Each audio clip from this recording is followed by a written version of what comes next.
पूर्णिमा बहुत डरी हुई थी। उसकी अरेंज मैरिज होने वाली थी और उसने बस एक ही हफ्ते पहले लड़के को देखा था। पता नहीं लड़का कैसा होगा, सास कैसी होगी, ससुराल में कोई मुझे पसंद करेगा कि नहीं। ससुराल को लेकर हर लड़की के मन में हमेशा एक डर लगा ही रहता है, खासकर अरेंज मैरिज में। पूर्णिमा भी वही सोच रही थी, इतने में उसकी सहेली मधु आई। क्या बात है पूर्णिमा, ससुराल को लेकर परेशान है क्या? हाँ यार, कुछ समझ नहीं आ रहा है। खुद का घर छोड़कर एक नए घर में जाना होगा, पता नहीं क्या होगा। सुना है तेरी एक जेठानी भी है। हाँ है तो। बस हो गया। क्या हो गया? सुख और शांति का सत्यानाश। जेठानी और देवरानी में हमेशा झगड़ा लगा ही रहता है। मुझे ही देख ले, मेरी जेठानी के साथ मेरी बनती ही नहीं है। यार क्या करूं, अब शादी तो करनी पड़ेगी। मधु ने पूर्णिमा का टेंशन और बढ़ा दिया। पूर्णिमा कुछ खास अमीर घर से नहीं है। उसके पिता साधारण सी एक कंपनी में कर्मचारी हैं, इसीलिए वो हमेशा से चाहते थे कि बेटी की शादी किसी अमीर खानदान में हो, और इसीलिए उन्होंने एक अमीर घर ढूंढा जिसके साथ पूर्णिमा की शादी होने वाली थी। उसका नाम अनुज था और अनुज की मां जानकी। शादी की तारीख जितनी पास आती गई, पूर्णिमा का दिल उतनी तेजी से धड़कने लगा और उसकी शादी हो गई। वो डर डर कर ससुराल पहुंच गई। ससुराल पहुंचते ही उसने अपनी जेठानी को देखा। वो घर के काम कर रही थी। पूर्णिमा को उसकी सास सरला ने कहा, छोटी बहू, अब तुम इस घर की बहू हो। इस घर का मान सम्मान सब कुछ तुम्हारे हाथों में है। ऐसा कुछ मत करना जिससे इस घर की बदनामी हो, समझ गई? जी माँ जी। अब घर के कामकाज में अपना मन लगाओ। बड़ी बहू, इसे सब कुछ सिखा दो। ये बोलकर सरला अपने कमरे में चली गई। पूर्णिमा की जेठानी सुधा उसके सामने आई और कहा, क्या बात है, माँ की बातों से डर गई हो क्या? डरो मत, मैं हूं ना तुम्हारी दीदी। ये सुनकर पूर्णिमा को लगा जैसे उसकी खुद की दीदी उससे बात कर रही हो। अपनी जेठानी से ये सुनने के लिए पूर्णिमा तैयार नहीं थी। उसने कहा, हाँ दीदी, असल में मैं पहली बार मेरी शादी हुई है ना, इसीलिए थोड़ी नर्वस हूँ। शादी तो पहली बार होती है क्यों? और कितनी शादियां करना चाहती हो तुम? अरे वो नहीं, मेरा वो मतलब नहीं था। देखिए, टेंशन में मेरे मुंह से कुछ भी निकल जा रहा है। पूर्णिमा और उसकी जेठानी हंसने लगी। पूर्णिमा के मन में ससुराल को लेकर जो डर था वो थोड़ा कम हो गया। उसे लगा उसे यहाँ कोई अपना मिल गया। सुधा पूर्णिमा को काम सिखाने लगी। देखो पूर्णिमा, माँ जी के लिए 3 रोटी बनानी पड़ती है, कुल मिलाकर 20 रोटियां बनती हैं रोज। और घर के बाकी काम मैं सुबह उठकर झाड़ू पोछा कर लेती हूँ, तुम्हें टेंशन लेने की जरूरत नहीं है। तुम आराम से उठना और रसोई में बस मेरी मदद कर देना। अभी अभी आई हो, ज्यादा काम करने की जरूरत नहीं है। ठीक है दीदी।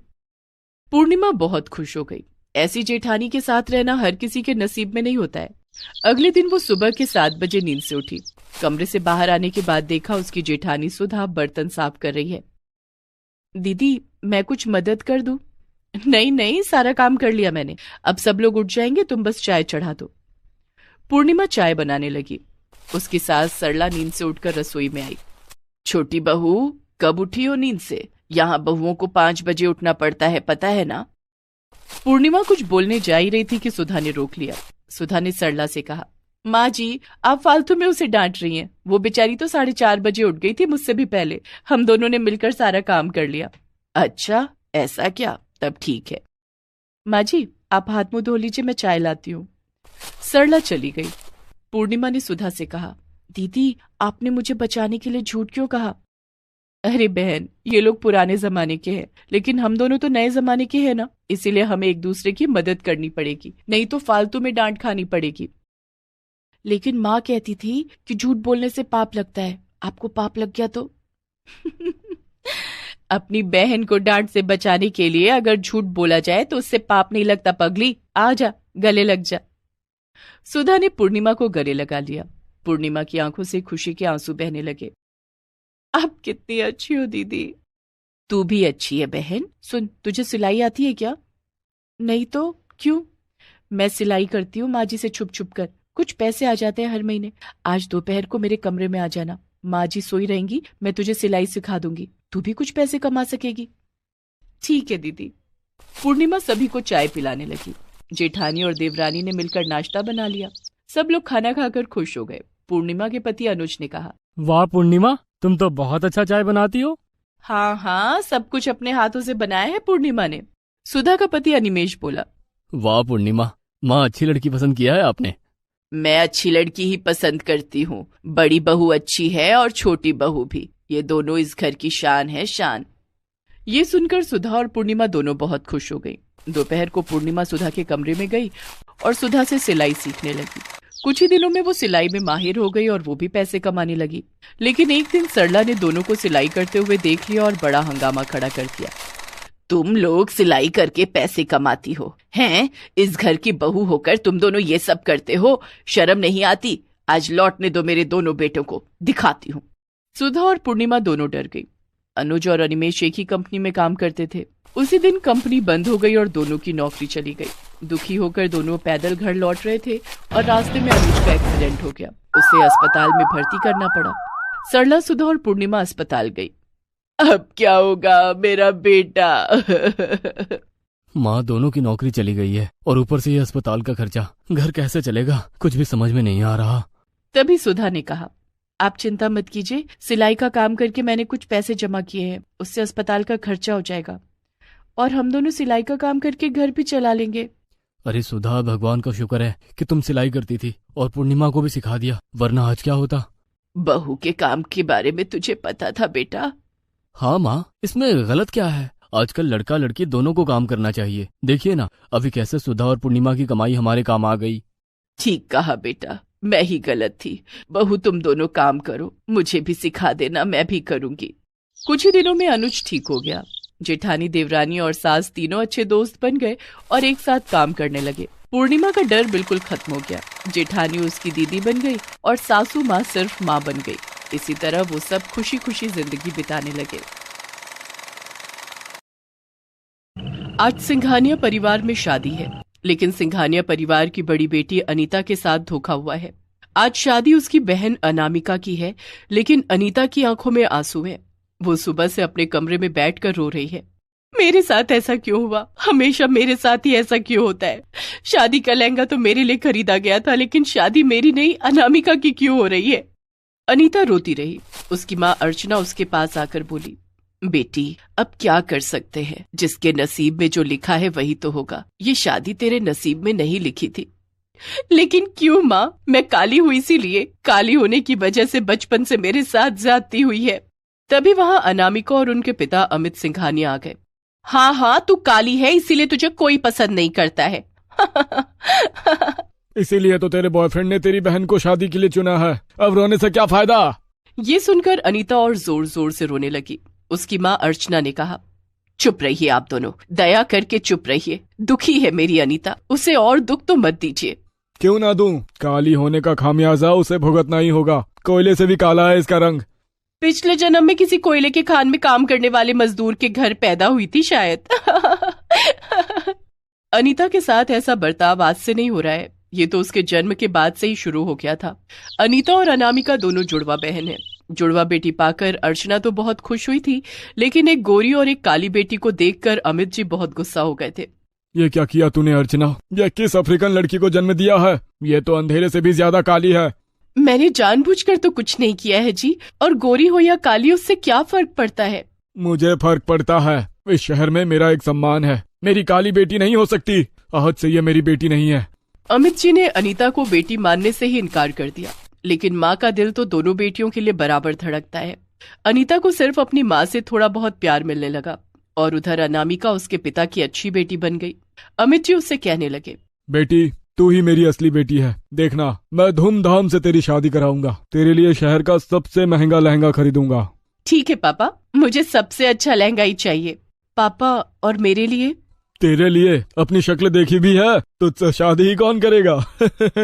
अनीता को ऐसे ही उसके पिता और उसकी बहन ने मिलकर हमेशा बुरा भला कहा, लेकिन उसकी माँ अर्चना से उसे प्यार मिला। पर अर्चना अकेली अनीता को उसका हक नहीं दिला सकती थी, इसीलिए दुख दर्द सहते हुए अनीता बड़ी होने लगी। अनीता और अनामिका जवान हो गई। उनके पिता ने अनामिका को अच्छे प्राइवेट स्कूल में भेजा, जहां बड़े शहरों के अमीरों के बच्चे पढ़ते हैं। लेकिन अनीता को भर्ती किया गया सरकारी कॉलेज में, जहां पढ़ाने के लिए टीचर ही नहीं थे। पापा, बहन को अच्छा कॉलेज मिला, लेकिन मुझे क्यों नहीं? पापा, मैंने आखिर क्या गलती की है? गलती तो तूने पैदा होकर ही कर दी थी अनीता। मुझे काली बेटी नहीं चाहिए था। शुक्र मना कि तुझे कॉलेज में एडमिशन तो मिला है। ऐसी शक्ल लेकर किसी और खानदान में पैदा होती तो अभी तक काम वाली बाई का काम कर रही होती। ये सुनकर अनीता सिसक सिसक कर रोने लगी, लेकिन रोकर भी कोई फायदा नहीं हुआ। वो पहले दिन कॉलेज गई, लेकिन कॉलेज में भी किसी ने उसके साथ दोस्ती नहीं की। सभी उसका मजाक उड़ाने लगे। अरे देख देख, वो लड़की कितनी काली है। इतनी काली लड़की से कौन शादी करेगा? ये तो शादी के लहंगे में भूतनी लगेगी, भूतनी। अनीता बचपन से ये सब सुनती आ रही थी। उसके लिए कुछ भी नया नहीं था। ऐसे ही ताने सुनते हुए उसने कुछ दिन कॉलेज में बिता दिया। उसी कॉलेज के बाहर कभी कभी मंत्री जी का लड़का बाइक लेकर गेड़ी मारने आता था। ऐसे ही एक दिन कॉलेज की छुट्टी के टाइम पर वो कॉलेज के बाहर आया। तभी क्लास खत्म करके अनीता घर की ओर जा रही थी। मंत्री जी के लड़के का नाम सुहास था। सुहास ने अनीता को देखा और मजाक उड़ाने लगा। इस काली बैगन को कौन भर्ती किया रे कॉलेज में? सुहास के दोस्त लोग भी हंसने लगे, लेकिन उनमें से एक दोस्त ने कहा, ये केवल दिखने में ही ऐसी है भाई, इसके बाप के पास बहुत पैसा है? सच में? कौन है इसका बाप? शहर का सबसे बड़ा व्यापारी मिस्टर अमित सिंघानिया। सुहास को पता था कि मिस्टर सिंघानिया अरबपति है। क्या बात कर रहा है यार, ये सिंघानिया की बेटी है। मैं इसी से शादी करूंगा, सारी प्रॉपर्टी मेरी हो जाएगी। पैसों के लिए तो किसी भी लड़की से शादी कर लेगा। हाँ, पैसा ही सब कुछ है मेरे भाई। सुहास तुरंत अनीता के सामने चला गया। क्या बात है, कौन हो आप? मेरा नाम सुहास है। असल में मुझे तुम बहुत अच्छी लगी हो, मुझसे दोस्ती करोगी? अनीता चौंक गई। उसे तो ताने सुनने की आदत थी। कोई सामने से उसके साथ दोस्ती करना चाहता है, ये उसके साथ पहली बार हो रहा है। उसने मुस्कुरा कर कहा, हाँ क्यों नहीं। दोनों की दोस्ती हो गई और कुछ दिनों बाद दोस्ती प्यार में बदल गई, लेकिन सिर्फ अनीता की ओर से। सुहास तो बस प्यार का नाटक कर रहा था। उसे तो सिर्फ और सिर्फ पैसों से प्यार था। उसे जल्द से जल्द अनीता से शादी करनी थी। यार अनीता, मैं तुमसे बहुत प्यार करता हूँ, तुम जल्दी से घर पे शादी की बात करो। अनीता की खुशियों का ठिकाना नहीं रहा। उसकी बहन अनामिका हमेशा कहती थी कि अनीता से कोई शादी नहीं करेगा, और अब अनीता की शादी पहले होगी ये सोचकर अनामिका की नींद उड़ गई। उसने घर पर शादी की बात की और सभी ताज्जुब में रह गए। क्या तुमसे मंत्री जी का लड़का शादी करना चाहता है? हाँ पापा, हाँ, मेरी शादी होने वाली है। मेरे लिए लहंगा खरीद लाना। मुझे तो पहले से ही पता था बेटी, तो जैसी अच्छी लड़की से जरूर कोई शादी करेगा। नहीं, ये नहीं हो सकता। मैं सुंदर हूँ, मुझसे पहले तेरी शादी नहीं हो सकती। लेकिन अभी वही होने वाली है बहन। पापा, आप मेरे लिए लहंगा लाओगे ना? मंत्री जी के लड़के के बारे में सुनकर अमित जी चुप हो गए। वो बहुत दिनों से राजनीति में आना चाहते थे। ये शादी होने के बाद उन्हें राजनीति में आने से कोई नहीं रोक पाएगा। ये सोचकर अमित जी ने अगले ही दिन अनीता के लिए 10 लाख रुपए का लहंगा खरीद लिया। लहंगा देखकर अनीता की आंखों में खुशी के आंसू आ गए। उधर अनामिका रोने लगी। बेटी, लड़के को कल घर ले आ, मैं भी तो देखूं उसे। अगले दिन अनीता सुहास को घर ले आई। सुहास को पता नहीं था कि अनीता की एक बहन भी है। उसने अनामिका को देखा और वहीं पर फिदा हो गया। अरे, अनीता की बहन तो काफी खूबसूरत है, तो फिर मैं अनीता से शादी क्यों करूं? अनामिका से शादी करने पर मुझे पैसे भी मिलेंगे और एक सुंदर बीवी भी मिल जाएगी। और उधर अनामिका तो ये शादी तोड़ना चाहती ही थी। रात को सुहास ने अनामिका को मैसेज किया और वहां से दोनों के बीच चक्कर चलने लगा। अनीता को इसकी भनक तक नहीं लगी। सुहास ने अनीता का फोन उठाना बंद कर दिया। कुछ दिनों बाद अनीता को लगा कि कुछ गड़बड़ है। सुहास मेरा फोन क्यों नहीं उठा रहा है? मुझे उससे मिलना होगा।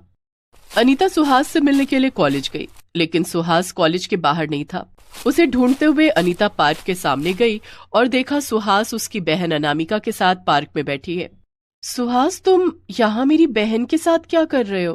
प्यार कर रहा हूँ, और क्या? सुहास मुझसे प्यार करता है, तुझसे नहीं। मतलब मुझे कुछ समझ में नहीं आ रहा है। अनामिका तुमसे बहुत ज्यादा सुंदर है अनीता। मैं अब तुमसे नहीं, अनामिका से प्यार करता हूँ। तुम भाग जाओ यहाँ से। अनीता की आंखों में आंसू आ गए।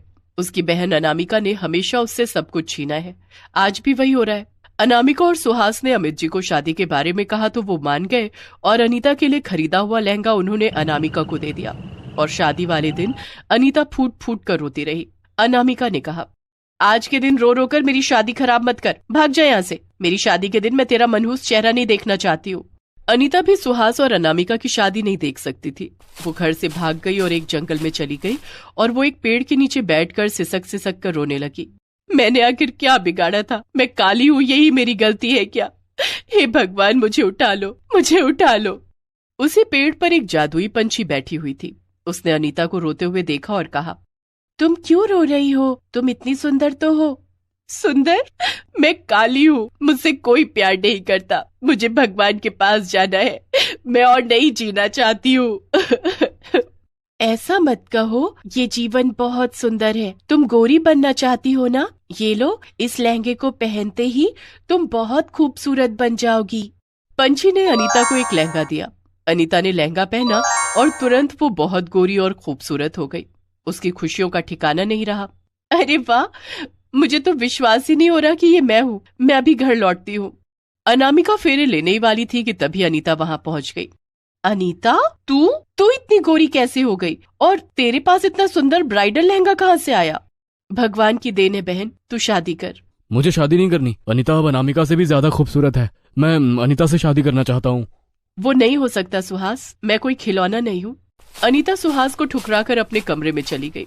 सुहास ने शादी नहीं की और वहां से चला गया। अनामिका गुस्सा होकर अनीता के कमरे में घुसी और ज्यादा सुंदर होने के लिए अनीता का जादुई लहंगा पहन लिया, लेकिन पहनते ही वो काली और बदसूरत हो गई। अरे ये क्या हुआ? मैं बदसूरत हो गई, अब क्या होगा? वो रोने लगी। असल में वो लहंगा इंसान के भीतर की खूबसूरती को बाहर लाता था, इसीलिए अनीता गोरी हो गई और अनामिका काली।